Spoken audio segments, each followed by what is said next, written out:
2024년 한국의 1인당 GDP가 36,000달러를 넘어서며 일본과 대만보다 높은 수치를 기록했어요. 오늘은 GDP에 대해 알아봐요. GDP는 Gross Domestic Product의 약자인데 이를 직역하면 국내 총생산이에요. 즉, GDP란 일정 기간 내 한 나라에서 생산된 재화와 서비스 시장 가치의 합계이죠. 여기서 말하는 일정 기간은 보통 1년을 의미해요. 이는 농업이나 기업 활동 등 나라의 경제 활동을 1년 주기로 계획하고 결산하기 때문이에요. 한 나라에서 생산된 부분도 주목해야 돼요.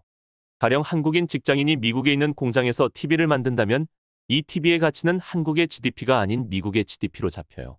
즉, 노동자의 국적과 상관없이 한 국가의 영토 내에서 생산된 상품의 가치가 GDP로 측정되는 것이죠.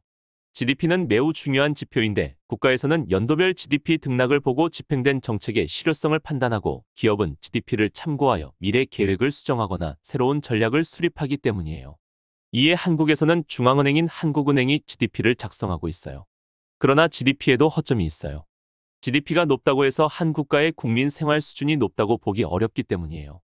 2024년 GDP 1위 국가는 미국이고 2위는 중국인데 GDP를 인구수로 나눈 1인당 GDP의 경우 미국은 8위, 중국은 69위까지 내려가요. 이처럼 국력이 아닌 개개인 삶의 수준을 확인하기 위해서는 1인당 GDP라는 지표를 사용해요. 한국은 2016년 처음으로 1인당 GDP가 3만 달러를 넘어섰어요. 2023년에는 처음으로 일본의 1인당 GDP를 넘어섰고 이후 일본에 앞서 있어요. 한국의 1인당 GDP 상승 원인으로는 수출 증가와 물가 상승이 꼽혀요. GDP가 증가하기 위해서는 생산된 제품의 수가 늘거나 제품의 가격이 상승해야 하는데 해외에서 한국에서 생산된 제품의 수요가 늘면서 한국에서 생산된 총 재화의 수량이 늘었고 물가 상승 역시 제품의 가격이 상승했음을 의미하기 때문에 GDP의 상승을 견인했어요.